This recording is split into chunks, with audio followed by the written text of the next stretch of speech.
नमस्कार, very good morning to all of you. आज का एजेंडा में आपका स्वागत है। मैं हूं श्वेता झा। आज का एजेंडा आपने देख ही लिया होगा। वैसे आपको बता दूं, आप तो ऐसे ना थे। जी हाँ, आपसे भी शिकायत है, और शिकायत वैसे आपसे नहीं है, और शिकायत वैसे किसी से भी नहीं है, लेकिन उत्तर प्रदेश में जो आप दखल दे रही है एक तरह से, या फिर घुसने की कोशिश कर रही है, उस पर भी हम चर्चा करेंगे। उत्तर प्रदेश की राजनीति पर चर्चा करेंगे, क्योंकि शंखनाद तो हो चुका है उत्तर प्रदेश में, चुनावी शंखनाद। अब इस चुनावी शंखनाद में श्रेय और मात का एक तरह से खेल जो है, उसकी भी शुरुआत जाहिर सी बातें हो गई है।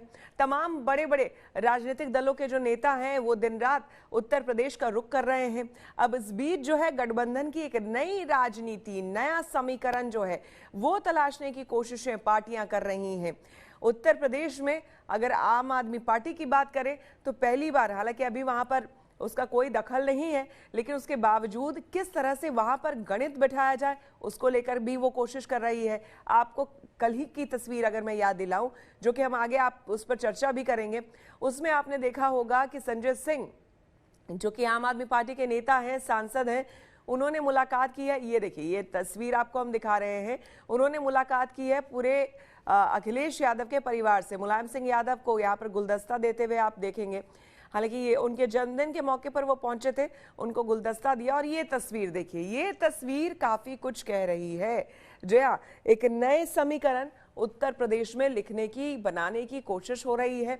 इससे पहले जयंत जो है आरएलडी नेता, वो मिल चुके हैं अखिलेश यादव से, वो तस्वीर भी सामने आई थी। लेकिन आम आदमी पार्टी यहाँ क्या कर रही है, क्या समीकरण बिठा रही है, इन तमाम मुद्दों पर चर्चा करने के लिए हमारे साथ जुड़ रहे हैं कुलदीप कुमार खुद जुड़ रहे हैं, जो कि प्रवक्ता हैं आम आदमी पार्टी के। कुलदीप जी, बहुत बहुत स्वागत है आपका। और साथ ही साथ बीजेपी की ओर से आपको बता दें, राकेश त्रिपाठी जी हमारे साथ जुड़े हैं, जो कि प्रवक्ता है उत्तर प्रदेश बीजेपी के। राकेश जी, बहुत बहुत स्वागत आपका।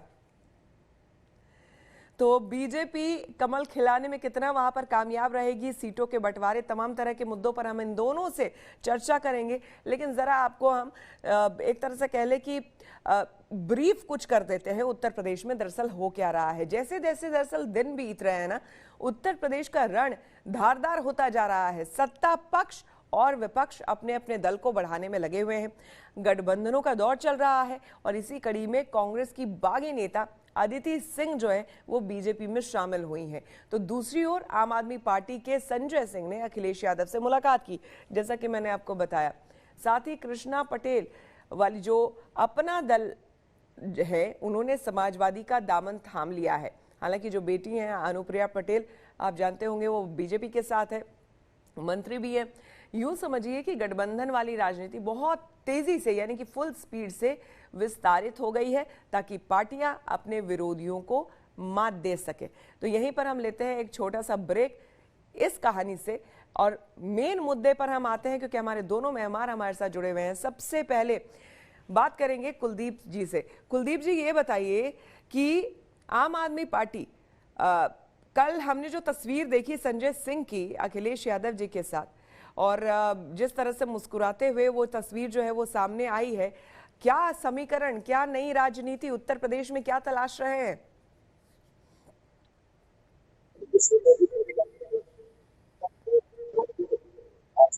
भाई कुलदीप जी की आवाज क्लियर नहीं है। आवाज आ रही है मेरी? हाँ जी, बताएं बताएं।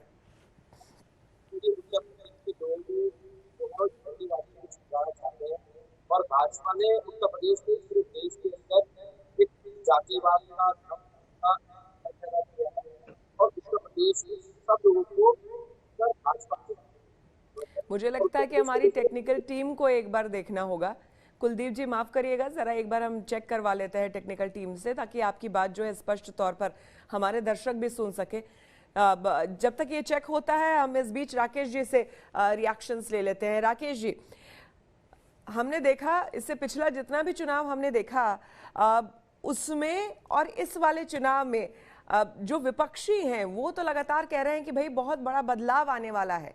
हम भी कुछ कुछ जमीन पर देख रहे हैं। इससे पहले कि हम कुछ बताएं, आप कुछ बताएंगे, आपको लग रहा है कुछ इस बार बदलाव है? क्योंकि धुआंधार प्रचार हो रहा है। बदलाव तो श्वेता जी 2014 के बाद से देश की राजनीति में और विशेष करके उत्तर प्रदेश की राजनीति में एक बड़ा बदलाव आया है। 2014 के पहले उत्तर प्रदेश में समाजवादी पार्टी और बहुजन समाज पार्टी, ये दोनों ही दल जाति आधारित राजनीति के आधार पर इनका उद्भव हुआ है और इन्होंने पूरे उत्तर प्रदेश की राजनीति को जातीय जहर से ग्रसित कर दिया था। बहुजन समाज पार्टी अपना एक समीकरण बनाकर चलती थी कि कैसे ब्राह्मण, दलित और मुस्लिम का समीकरण बना करके सत्ता में आ जाए। समाजवादी पार्टी एमवाई का समीकरण लेकर के चलती थी, मुस्लिम, यादव और पिछड़ा जोड़ करके साथ में सरकार बना ले।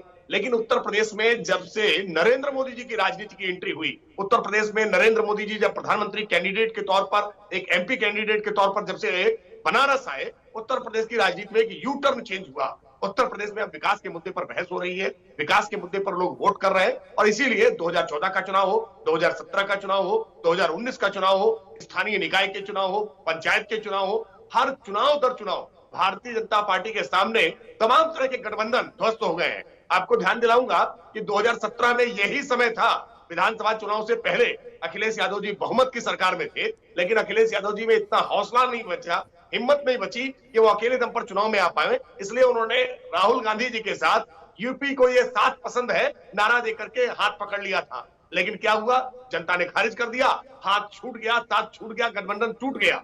फिर उसके बाद समाजवादी पार्टी ने अपने सबसे चिरपरिचित शत्रु रही राजनीतिक तौर पर मायावती जी, उनके साथ बुआ का रिश्ता जोड़ करके बुआ बबुआ गठबंधन बना लिया। लेकिन 2019 के चुनाव में भी जनता ने इस गठबंधन को खारिज कर दिया और गठबंधन को खारिज करते ही इस गठबंधन की गांठें भी खुल गई, गठबंधन टूट गया। अब आज समाजवादी पार्टी परेशान है उत्तर प्रदेश की राजनीति में कि वो कैसे किसके साथ गठबंधन बनावे।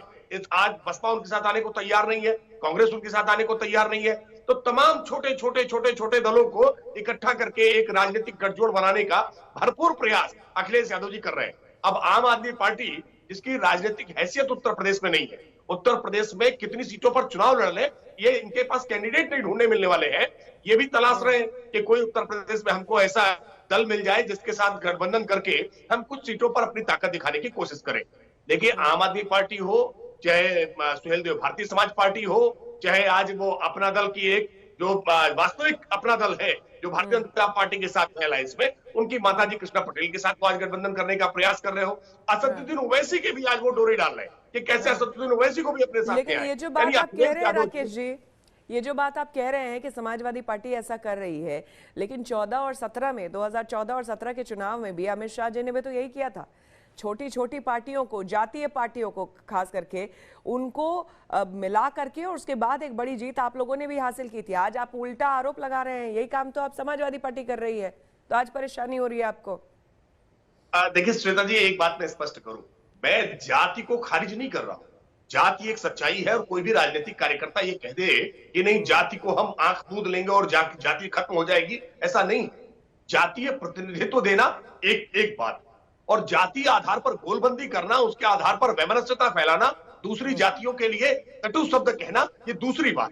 भारतीय जनता पार्टी सबको साथ लेकर के चल रही है, सबका साथ, सबका विकास, सबका विश्वास और सबका प्रयास। हम केवल नारा नहीं दे रहे, हमने करके दिखाया है। हम तमाम सबको प्रतिनिधित्व देना चाहते हैं, जो उत्तर प्रदेश की बेहतरी के लिए काम करना चाहते हैं, जो उत्तर प्रदेश को आगे लेकर के जाना चाहते हैं, देश की इकोनॉमी में उत्तर प्रदेश का योगदान देना चाहते हैं। और आज ये परिवर्तन होता हुआ आपको दिख रहा है। और भारतीय जनता पार्टी जिनके साथ गठबंधन करती है, हम केवल चुनाव के लिए गठबंधन नहीं करते हैं कि गठबंधन किया, चुनाव खत्म, गठबंधन खत्म। चुनाव जीते या हारे, हम गठबंधन लंबे समय तक अपने साथ लेकर के चलते हैं। ये दुर्भाग्य रहा है कि सुहेल देव भारतीय समाज पार्टी को हमने अपने साथ गठबंधन में लिया था, लेकिन उनकी अपेक्षाएं कुछ और थी। वो सत्ता से कुछ ऐसी चीजें चाहते थे जो चीजें हम नहीं दे सकते हैं। हमारे लिए सत्ता साधना का एक माध्यम है, हमारे लिए जनता की सेवा साध्य है, लेकिन सुहेल देव भारतीय समाज पार्टी सत्ता से कुछ और अपेक्षा कर रही है। बिल्कुल, आगे हम चर्चा करेंगे इस पर। कुलदीप जी हमारे साथ जुड़ गए, अगर वो टेक्निकल फॉल्ट ठीक हो गया हो तो हम चाहेंगे सबसे पहले अब उनका कमेंट आ जाए। राकेश जी, कुलदीप जी अगर आप मुझे सुन रहे हैं, राकेश जी ने साफ तौर पर कई गंभीर आरोप फटाफट लगा दिए हैं आम आदमी पार्टी पर भी और समाजवादी पार्टी पर भी। आपका रिएक्शन क्या, कहना चाहेंगे? श्वेता जी, मेरी आवाज आ रही है आपको? हाँ जी आ रही है, बताएं। हाँ श्वेता जी, मैं राकेश जी को सुन रहा था और इसमें छोटे छोटे दलों की बात की है। छोटा कौन दल है, बड़ा कौन दल है, ये आने वाला 2022 का उत्तर प्रदेश चुनाव बता देगा। और उत्तर प्रदेश की जनता को अगर ये छोटा कहने का काम करेंगे तो मैं कहता हूँ कि इनकी जमानत होने की नौबत भी 2022 के चुनाव में आ जाएगी। पहली बात तो ये। और भाजपा की छोटे दलों की बात करती है, 2017 में लोग चुनाव लड़े, 2014 में लोग चुनाव लड़े, सब छोटी छोटी पार्टियों गठबंधन के साथ ये लोग चुनाव लड़े। लेकिन आज उत्तर प्रदेश में योगी जी की जमीन खिसक रही है, भाजपा की जमीन खिसक रही है, और इनको समझ में आ रहा है कि आज उत्तर प्रदेश के अंदर चाहे किसान हो, चाहे नौजवान हो, चाहे दलित हो, चाहे पिछड़े हो, चाहे ब्राह्मण हो, आज भारतीय जनता पार्टी के साथ कोई भी खड़ा हुआ दिखाई नहीं दे रहा है। और ये बात इनको स्पष्ट तौर पर समझ में आ रही है। और आम आदमी पार्टी जो उत्तर प्रदेश के एक एक गांव के अंदर आम आदमी पार्टी कार्यकर्ता जा चुके हैं। हम बिजली गारंटी को लेके गए उत्तर प्रदेश के गांवों के अंदर। राकेश जी तो कह रहे हैं कि आपको ढूंढने से भी एक कैंडिडेट नहीं मिलेगा। देखिए, ये तो राकेश जी को मुझे समझ में नहीं आ गया राकेश जी को क्या लग रहा होगा, उनकी अपनी प्रतिक्रिया क्या कहते हैं।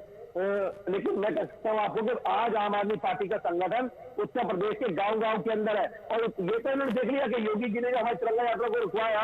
अगर हमारे कैंडिडेट नहीं मिल रहे होते तो हमारी यात्रा को नहीं रुकवाते लोग। अगर संजय सिंह जी तो इन्होंने 27 मुकदमे किए, अगर हम राजनीति में नहीं होते वहां, अगर हम मजबूती से नहीं लड़ रहे होते तो भाजपा में जेलों बंद कराने का काम नहीं करती। अगर आज संजय सिंह जी को कहीं भी रोका जाता है तो इसे रोका जाता है क्योंकि आज उत्तर प्रदेश के अंदर विपक्ष की सबसे मजबूत आवाज संजय सिंह है जो उठाने का काम कर रहे हैं। और उत्तर प्रदेश के अंदर हमारा हर गांव के अंदर अपने हमारे कार्यकर्ता है, हमारे साथी है, जो कार्यकर्ता जाकर लोगों को केजरीवाल मॉडल के बारे में बताने का काम करते हैं। तो ये बताने का काम करते हैं कि उत्तर प्रदेश के अंदर आम आदमी पार्टी अगर सत्ता में आती है तो 300 यूनिट मुफ्त बिजली बिल देने का काम करेगी। महिलाओं के लिए बहुत सारी घोषणाएं हम लोगों ने की है, युवाओं के रोजगार की घोषणाएं हमने की है। राकेश जी, पार्टी जो कहती है कहीं इन फ्री वाले वादों से डर तो नहीं गए आप लोग, इसलिए हर जगह रोक देते हैं।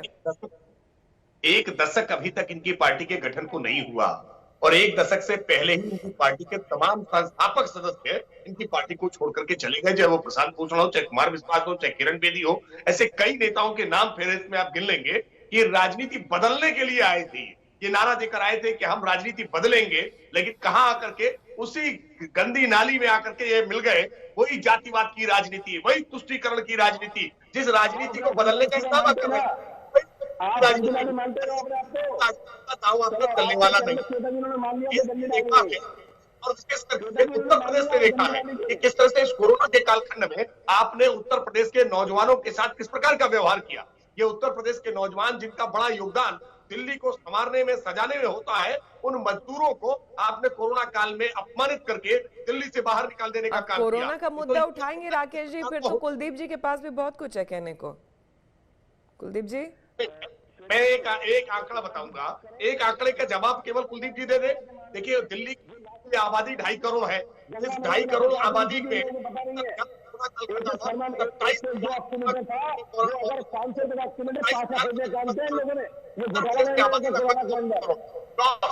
की आबादी में उत्तर प्रदेश में 24 साल कोरोना से मौतें हुई है। एक भी मौत का होना दुखदाई है।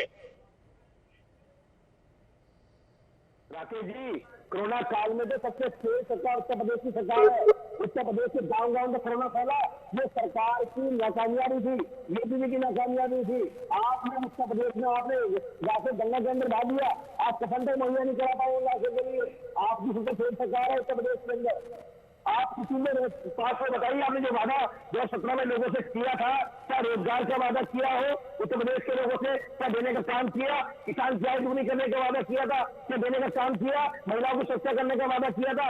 आज जान बेटे की इज्जत है उत्तर प्रदेश में लूटी जा रही है। आज तक के अंदर दलित समाज की बेटी को रात के 12 बजे पुलिस की मौजूदगी के अंदर रिहा दिया जाता है और आप आके अपने सुशासन। राकेश जी, ये सवाल तो है ही ना भाई, वो हमारे तरफ से भी उठेगा, बाकी लोगों की तरफ से, क्योंकि वहां जो हमारे संवाददाता हैं ग्राउंड पे वो भी रिपोर्ट देते हैं और पब्लिक का जो रिएक्शन है उनका ये कहना है, और जो हम जो देखते हैं और सुन रहे हैं भाषणों में, अभी रिसेंटली आपके नेताओं ने जो ऐड किया है वो ये कि फिर से मुजफ्फरनगर और ये तमाम तरह के नाम जो है क्यों ऐड होने लगे हैं भाषणों में। रोजगार उसमें ऐड नहीं होता है, गरीबी, भुखमरी, तमाम तरह की चीजें, शिक्षा, ये सारी भाषणों में अगर वादे ही करने हैं तो ये सारे जो मेन मुद्दे हैं वो मुद्दे गौण रहते हैं। और दंगा मुद्दा या फिर जातीय मुद्दा, धर्म से जुड़ा हुआ मुद्दा, राम मंदिर, आखिर कब तक ये सब चलता रहेगा? देखिए श्वेता जी, हमने जब 2017 लोगों को शिक्षा चाहिए, इस पर कब बातचीत करेगी, कब पार्टियां अपनी बात रखेगी? मैं बता देता हूं। देखिए 2017 के चुनाव में जब हम गए थे तो हमने एक नारा दिया था और हमारा सबसे पहला संकल्प और पहला नारा था, न गुंडा राज न भ्रष्टाचार।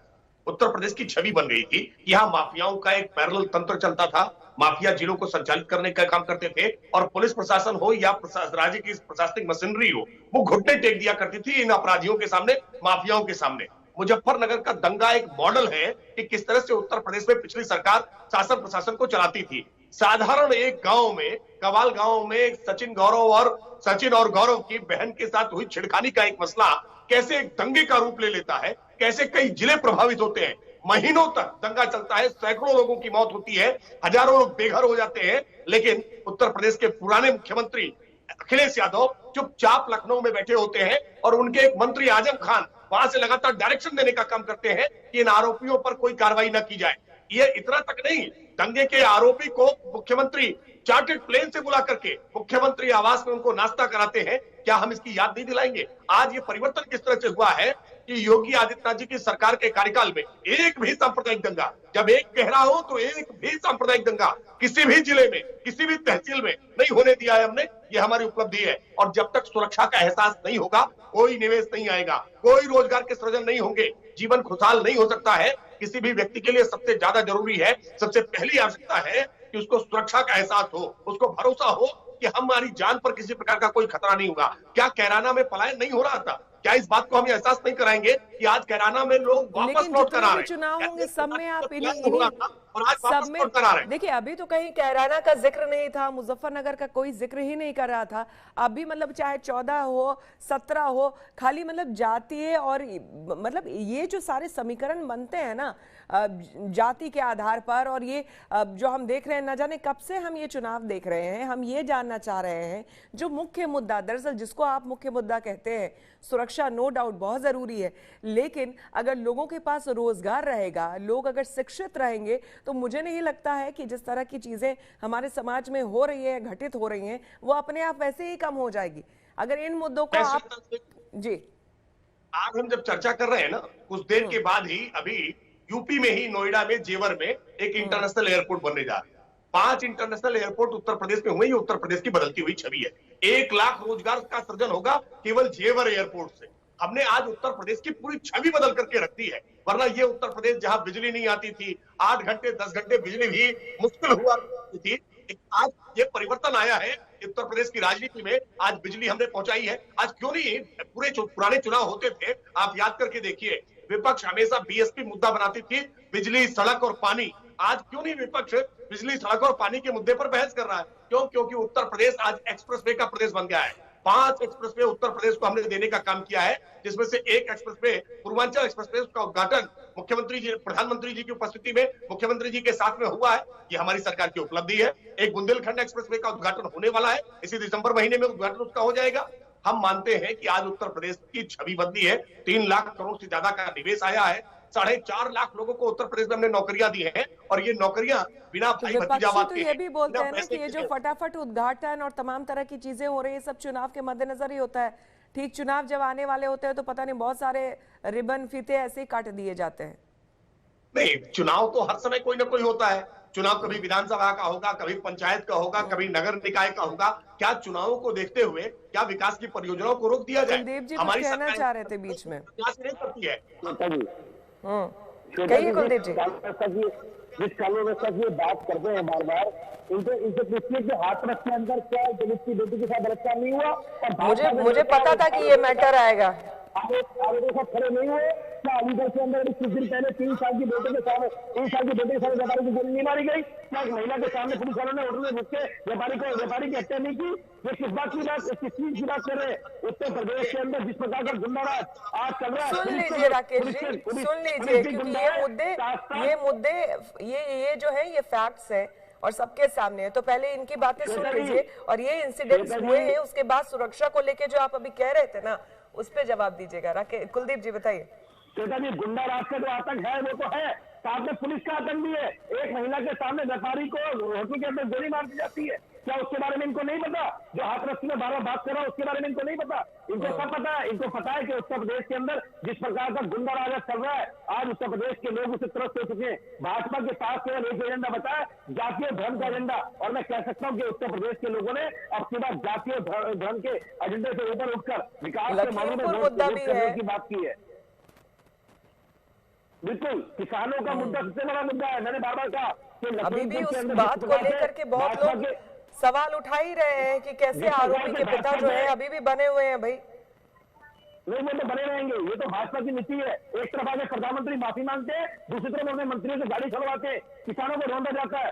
आज भाजपा समझ चुकी है, केवल उत्तर प्रदेश में नहीं पूरे देश के अंदर किसान, नौजवान, बेरोजगार, दलित आज इनके खिलाफ खड़ा हो चुका है। आज इनके खिलाफ इनकी सत्ता हटाने के खड़ा हो चुका है और ये लोग ये बात समझ चुके हैं। इसलिए आज ये लुभावने वादे उत्तर प्रदेश के अंदर किए जा रहे हैं। जेवर एयरपोर्ट की जिसकी बात करें, 5 साल में इनको जेवर एयरपोर्ट की याद नहीं आई। आज चुनाव से 1 महीना पहले जो सरकार जाने वाली है, जो सरकार निकलने वाली है, तब योगी जी को जेवर एयरपोर्ट की याद आती है। अब ये मुद्दा भी, ये वादा भी कितना वादा होगा, ये पूरा हो भी पाएगा या नहीं हो पाएगा। चलिए, जेवर एयरपोर्ट वाला मुद्दा अगर हम छोड़ भी दें, राकेश जी, कुलदीप जी ने जो मामला भी गिनाया है, चाहे वो हाथरस वाला मामला हो या फिर लखीमपुर वाला भी रीसेंट वाला मामला हो, आप जो नजरिया या आपका जो दृष्टिकोण है और आप जो जनता को दिखाना चाहते हैं वो तो आप तमाम रैलियों में दिखा ही रहे हैं, लेकिन आपको क्या लगता है ये जो बाकी तमाम मुद्दे हैं वो भी तो जनता के बीच ही है ना? उसके लिए भी तो जवाब आप ही को देना पड़ेगा।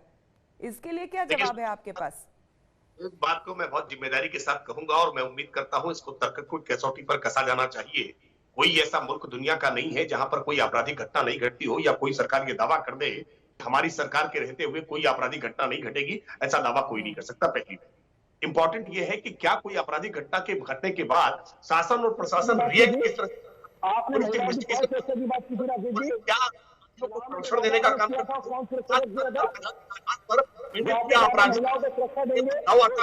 आज इस बात को हम पूरी चुनौती के साथ कह सकते हैं। हर आपराधिक घटना पर प्रॉम्प्ट रिएक्शन हुआ है, तत्परता के साथ कार्रवाई हुई है। किसी आरोपी को, किसी अपराधी को जाति और मजहब के आधार पर बचाने का प्रयास नहीं हुआ है। दुर्भाग्य उत्तर प्रदेश में कि पहले आपराधिक घटना घटती थी जाति और मजहब के आधार पर बचाया जाता था। आप लखीमपुर की जिस घटना का जिक्र कर रही हैं, उस घटना में गृह राज्य मंत्री के बेटे की गिरफ्तारी हुई। क्या ये इससे पहले देश में कभी हुआ है? लेकिन इसमें कितनी प्रॉम्प्टनेस दिखाई गई ये भी तो हमने देखा ना। बचाने का प्रयास किया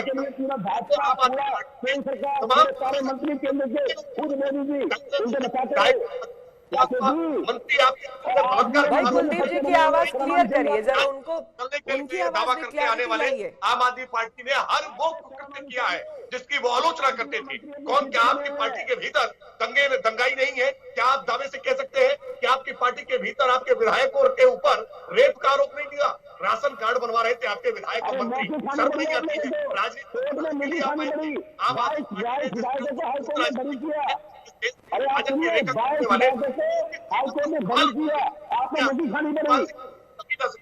ये मनीष सिसोदिया से क्या अपेक्षा की जा सकती है? ये संजय सिंह जिनका इतिहास दागदार रहा है, टिकट ब्लैक करने वाला इनका इतिहास रहा है। सुल्तानपुर के लोग जानते हैं, जाकर के पता करके आइए सुल्तानपुर में इनकी क्या इमेज है। सुल्तानपुर में लोग जानते हैं कि सिनेमा घर के सामने टिकट ब्लैक करने का काम करते थे। ये आम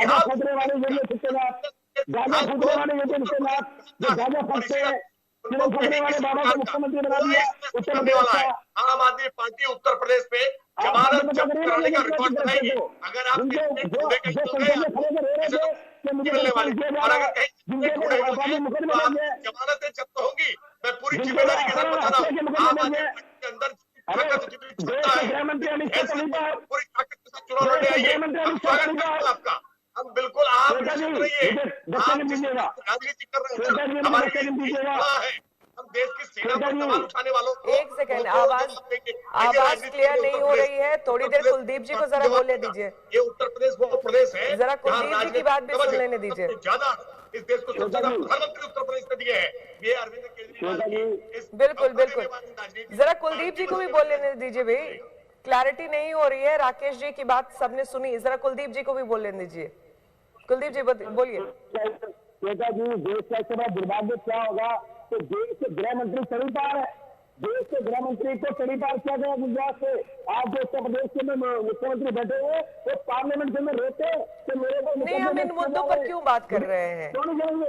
नहीं, ये आरोप प्रत्यारोप से तो कुछ नहीं होगा ना। देखिए, यही बड़ी दिक्कत हो जाती है। ये आज जो उत्तर प्रदेश के मुख्यमंत्री बने बैठे हैं, ये तुरंत खतरे वाले लोग जो बने बैठे मुख्यमंत्री, जिन्हें ना शासन के बारे में पता ना प्रशासन के बारे में पता, वो शासन की बात करते हैं। इनको अपनी भाषा का प्रयोग करना नहीं आता क्या? जिस प्रकार से इन्होंने किया अभी इनको नहीं पता कि देश के गृह मंत्री तड़ीपार है, इनको नहीं पता, इनको नहीं पता। ये किस तरह राकेश जी, इस तरह के आक्षेप मत लगाइए पर्सनल। इनको नहीं पता, जिन्होंने महिला का एक बेटी के साथ बलात्कार किया, उसने जेल में, सूर्यानंद जेल में, इनको नहीं पता उन्होंने, इनको सब पता है। तो भाजपा के लोगों का इनको कहते करा जो कठुआ में बेटी के साथ बलात्कार होता है तो भाजपा के साथ आरोपी के साथ खड़े होते हैं। कठुआ के बलात्कार होता है बेटी के साथ, हाथ रखना होता है तो भाजपा के लोग, भाजपा के नेता जाकर आरोपी के साथ खड़े होते हैं। इनका इतिहास रहा है कि ऐसे लोग हैं, इन्होंने उत्तर प्रदेश के अंदर तफक्कुर करा है और इनकी जड़ी हिलने वाली है। ऐसे लोगों को उत्तर प्रदेश के लोग बर्दाश्त नहीं करेंगे। अब की बार उत्तर प्रदेश के लोगों को ऐसी सरकार, जो सरकार ना रोजगार दे पाई ना सुरक्षा दे पाई। अब इन्होंने आपके चैनल पे कहा कि कोई भी सरकार 24 घंटे नहीं रुकती, तो आपने किस बात का वादा किया था भाई? आपने उत्तर प्रदेश के लोगों से किस चीज का वादा किया था? आपने कहा महिलाओं को सुरक्षा देंगे, आप नहीं दे पाए। आपने क्या किया? महिलाओं का, बेटियों का दिन दहाड़े बलात्कार हुआ उत्तर प्रदेश के अंदर और भाजपा के नेता बलात्कार हुए। जानकारी नहीं है आपको। आपने वादा किया था खास के लिए सर्वाधिक विपरीत स्थितियां बनी है। नेशनल फैमिली हेल्थ सर्वे आप देख लीजिए, आपको जानकारी होती है। किसानों के साथ जिस प्रकार का दोहरा व्यवहार करने का काम किया, प्रधानमंत्री जी ने आके माफी मांगी, लेकिन जब 700 किसानों की मौत हो गई पूरे देश के अंदर, उनको एक दिन किसानों की याद नहीं आई। आप किसानों को किसान मानने के लिए तैयार नहीं है। आप बताइए, दिल्ली में किसान मानते हैं, किसी को नहीं मानते हैं। जाके भी आप भी जानते हैं, आपका गांव में घुसना भारी हो चुका है। आप लोग गाँव में घुस नहीं सकते हो। भाजपा के कार्यकर्ताओं को पीट के भगा रहे गाँव के अंदर से, क्योंकि आप लोगों ने शर्म आपको भगा रहे। आप लोगों ने 5 सालों में प्रदेश से कम से कम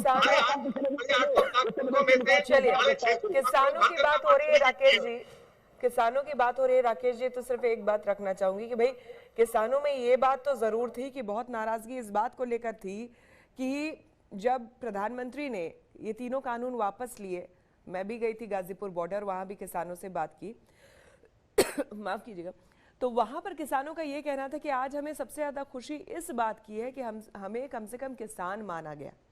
इस बात को लेकर हम खुश हैं, क्योंकि इस बीच हमें पूरे साल न जाने किन किन नामों से बुलाया गया है, आतंकवादी कहा गया, खालिस्तानी कहा गया, कम से कम आज हम खुश हैं कि हमें कम से कम किसान कहा गया। देखिए श्वेता जी, मैं बात को स्पष्ट कर दूं, बार बार जो ये बात कही जाती है कि उत्तर प्रदेश में, देश में किसान सरकार से नाराज है, ये पूरी तरह से गलत है, तथ्यों से परे है। ये बात सही है कि कुछ पॉलिटिकल मोटिवेटेड किसान संगठनों के नेताओं के द्वारा भोले भाले किसानों को बरगला करके एक माहौल बनाने का प्रयास किया गया, जिसमें यह कहा गया कि किसानों की जमीन उद्योगपति कब्जा कर लेंगे, एमएसपी खत्म कर दी जाएगी, मंडियां खत्म हो जाएंगी, ऐसी बातों के भ्रम फैलाए गए, जिसमें पॉलिटिकल पार्टियां पूरी तरह से शामिल थी, उनके पीछे खड़ी थी, विपक्षी दल शामिल थे। हमने इस बात को स्वीकार किया कि हम सरकार ने सबको, सारे किसानों को एक साथ समझा पाने में हम विफल हुए हैं। इसलिए एक किसानों का छोटा वर्ग ही सही, लेकिन अगर वो विरोध पर अगर आमादा है तो हम इस किसान बिल को वापस ले रहे हैं। मैं मानता हूं कि एक संवेदनशीलता का परिचय प्रधानमंत्री ने जिस बड़े मन का परिचय दिया है, राजनीति में इस प्रकार के बड़े मन के दृश्य अब दिखाई नहीं पड़ते हैं। लेकिन बात क्यों, इतना लंबा वक्त क्यों लग गया? 11 महीने, और बीच में तो कॉन्वर्सेशन, बातचीत तक नहीं हो रही थी सरकार की तरफ से, सरकार और किसानों के बीच में। तो अब ठीक चुनाव आने वाला है, उससे पहले क्यों नहीं? 11 दौर की वार्ता हुई है और उस दौर में, इस बीच में कई चुनाव भी हुए हैं, इसलिए ये कहना कि चुनाव को देख करके परिवर्तन किया गया है, ऐसा नहीं। इससे पहले भी इस बीच के दौर में चुनाव हुए हैं। मैं मानता हूं कि ये बड़ी संख्या में किसानों के लिए, विशेषकर छोटी जोत के किसान जो है, इसमें बहुत लाभकारी। दुर्भाग्य से कुछ ऐसे राजनीतिक तंत्र के लोग रहे जिन्होंने, अफवाह तंत्र जिनका मजबूत रहा। वैसे भी रचनात्मक बात करना कठिन होता है, विध्वंसात्मक बात करना उसकी तुलना में आसान होता है। अफवाहें फैलाना आसान होता है, इसलिए अफवाहें, लेकिन उनको जो संबोधित किया गया मुख्य तौर पर, चलिए हम कृषि कानून पर हम यहाँ पर नहीं बात कर सकते हैं, बहस कर सकते हैं, वो एक अलग मंच है, लेकिन हम मुख्य तौर पर ये, उनको वो बड़े आहत हुए थे इस बात को लेकर के कि उन्हें जो जो नाम दिए गए थे उसको लेकर वो बड़े आहत थे कि भाई हम इस देश के किसान हैं, हम अन्नदाता हैं और हमें नाम दिया जा रहा है खालिस्तानी, हमें आतंकवादी बुलाया जा रहा है, तमाम तरह की चीजें हमें कही जा रही है। आखिर क्यों हम नहीं, अपनी बात नहीं रख सकते? ये भी श्वेता जी देखिए, ये भी वास्तविकता में उसी अफवाह तंत्र का हिस्सा है। मैं पूरी जिम्मेदारी के साथ कह रहा हूं, आपके चैनल पर आप बाइट दिखा दीजिए कि भारतीय जनता पार्टी के किस नेता ने आतंकवादी कहा है। ये पूरी तरह से गलत है, पूरी जिम्मेदारी के साथ कह रहा हूं। कभी भी किसी भी भारतीय जनता पार्टी के नेता ने आतंकवादी नहीं कहा। आंदोलन जीवी शब्द तो इस्तेमाल हुआ ना राकेश जी, आंदोलन जीवी भी कहा गया था उनको। नहीं, खालिस्तान का झंडा अगर लेकर के कोई पहुंचेगा उनके जिस तरह की जो इसकी सिंगो बॉर्डर पर दिखाई पड़ी, जिस तरह से काट करके एक हाथ किसी व्यक्ति का लटका दिया गया, क्या उसकी प्रशंसा हो सकती है? क्या उसकी आलोचना नहीं होगी? क्या जिस प्रकार की हिंसा हुई लाल किले पर, क्या उसकी प्रशंसा होगी? क्या उसकी आलोचना नहीं होगी? जिस प्रकार का कृत्य साबित था वो अराजक तत्व थे और जिन अराजक तत्वों ने कहा उनकी आलोचना जरूर होगी। लेकिन हमने इस बात को साफ साफ कहा है कि किसान संगठनों के कुछ नेताओं ने पॉलिटिकल मोटिवेशन के आधार पर भोले भाले किसानों को परगलाने का काम किया। हमने किसानों की भावना का सम्मान किया है, लेकिन किसान आंदोलन के नाम पर जो आंदोलन जीवी है, जो किसानों के भेष में जानबूझ करके अपना एजेंडा सेट करने के लिए, सरकार को बदनाम करने के लिए हर संभव प्रकार के प्रयास कर रहे थे, क्या उनकी आलोचना नहीं होगी? ये इसको पूरे समूह को, पूरे समुदाय को किसानों के साथ जोड़ करके क्यों देखते हैं? जिन्होंने हिंसा करने का काम किया है, जिन्होंने कानून हाथ में लेने का काम किया है, क्या उनको अपराधी अराजक तत्व नहीं कहा जाएगा? लेकिन ये बात किसानों के लिए नहीं है। किसान इस देश का अन्नदाता है और किसान के लिए सर्वाधिक काम हमने किया है। प्रधानमंत्री किसान सम्मान निधि देने का काम नरेंद्र मोदी जी ने किया। किसी ने इससे पहले नहीं सोचा था कि उनकी जो दैनिक जरूरतें हैं इनको पूरा करने के लिए उनकी राशि उनके खाते तक पहुंचाई जाए। किस सरकार ने सोचा था कि प्रधानमंत्री फसल बीमा योजना ला करके किसानों की फसल का बीमा किया जाए? किसने सोचा था कि सॉइल हेल्थ कार्ड बना करके मिट्टी की एक स्वास्थ्य की जांच की जाए? किस सरकार ने सोचा था? इस देश में किसान क्रेडिट कार्ड ये पहली बार संकल्पना भारतीय जनता पार्टी की सरकार लेकर के आई, जब राजनाथ सिंह जी, वरना साहूकारों के कर्ज से दबे हुए किसान आत्महत्या करते थे। क्यों नहीं आज उत्तर प्रदेश से आत्महत्या की खबरें आ रही हैं? या आत्महत्या की खबरें कहीं ना कहीं जिस तरह से, ठीक है, किसान मुद्दे को लेकर जिस तरह से किसान आक्रोशित है, अभी भी देखिए आंदोलन जो है वो खत्म हुआ नहीं है और वो जो नाराजगी है, कहीं ना कहीं उस नाराजगी को बुनाते हुए उत्तर प्रदेश में एक नए समीकरण की कोशिश कर रहा है आम आदमी पार्टी और तलाश रहा है, क्योंकि अभी उत्तर प्रदेश में अगर देखा जाए वैसे तो उसका कोई जनाधार नहीं है ना, ये भी तो सही है। देखिए श्वेता जी, जनाधार तय करती है ना, तो आप तय कर सकते हैं ना मैं तय कर सकता हूँ। जनता तय करती है जनता, और जनता को चाहिए विकास, जनता को चाहिए मुद्दे। और आज वो मुद्दे, जो विकास की बातें, विकास का मॉडल आम आदमी पार्टी के साथ और हमने इम्प्लीमेंट किया है दिल्ली के अंदर। हम उस मॉडल को लेकर आज उत्तर प्रदेश के अंदर जा रहे हैं, चाहे वो बिजली की बात हो, शिक्षा की बात हो, रोजगार की बात हो, उनको लेकर हम उत्तर प्रदेश के लोगों के बीच में गए और पिछले एक साल के अंदर हम एक गांव तक गए और लोग आज आम आदमी पार्टी से, केजरीवाल मॉडल से प्रभावित हुए और आम आदमी पार्टी के साथ जुड़ने के लिए लोग तैयार हुए। और दूसरी बात, जब जिला पंचायत का चुनाव होता है और उसके अंदर 17-18 सीटें आम आदमी पार्टी की आती है और उत्तर प्रदेश के लोग जो लाखों की संख्या में वोट देने का काम करते हैं, वो एक उत्तर प्रदेश के लोगों ने दिखाया था कि उत्तर प्रदेश के लोग विकास का मॉडल चाहते हैं। दूसरी बात इन्होंने जो कहा नहीं कहा, आज जितने भी जो भी देश के प्रधानमंत्री जी ने कहा कि आंदोलन जीवी, उस वर्ड के ऊपर, उस वर्ड को लेकर उन्होंने किसानों में जो कटाक्ष किया, भाजपा के नेताओं ने जो कटाक्ष किए, जो भाजपा के मंत्री ने लखीमपुर खीरी में गाड़ी चलाने का काम किया किसानों के ऊपर, क्या किसान कभी उसको भूल जाएगा? क्या नौजवान उसको भूल जाएगा? क्या किसानों से जो अन्न खाने वाले लोग हैं, जो उनका उगाया हुआ अन्न खाते हैं, तो लोग कभी इस बात को भूल पाएंगे? तो भाजपा का साथ जा पाएंगे? तो लोग कभी भाजपा के साथ नहीं जा पाएंगे। आज जिस प्रकार देश में महंगाई की मार है, उत्तर प्रदेश के अंदर महंगाई की मार है, जो सिलेंडर 400 रुपए का था आज 1000 रुपए के आसपास पहुंच चुका है, दालों का रेट क्या हो चुका है, सब्जी का रेट क्या हो चुका है। तो आज उत्तर प्रदेश के लोग तो भाजपा से मुंह बंद हो चुका है और ये ऐसी सरकार है जिसने 5 साल के अंदर केवल उत्तर प्रदेश को पीछे ले जाने का काम किया। जो मेन मुद्दों के ऊपर, वादों के ऊपर ये सरकार आई थी, उन सब वादों से पीछे मुकर कर, जैसे 15 लाख का वादा इन लोगों ने जुमला बता दिया था, वैसे उत्तर प्रदेश की जनता से किए वादों को इन्होंने जुमला साबित कर दिया। और इन्होंने उत्तर प्रदेश में केवल किया तो जातिवाद किया, धर्म के नाम पे राजनीति की, हिंदू मुसलमान के नाम पे राजनीति की, और आज भी ये राजनीति इनकी उसके आसपास ही घूम रही है, दंगों के आसपास घूम रही है। इनके पास अपने 5 साल के काम गिराने के लिए राकेश जी फिलहाल जो है बीजेपी के लिए बड़ा सवाल तो ये है कि आपके जो अपने कभी रहे थे ओम प्रकाश राजभर जी इस बार भी ताल ठोक रहे हैं और वो ये कह रहे हैं कि बीजेपी के खिलाफ जितने भी लोग हैं सभी एक साथ आए, गोल बंद हो, जितने भी ज्यादा से ज्यादा जितनी भी पार्टियां हो सकती हैं।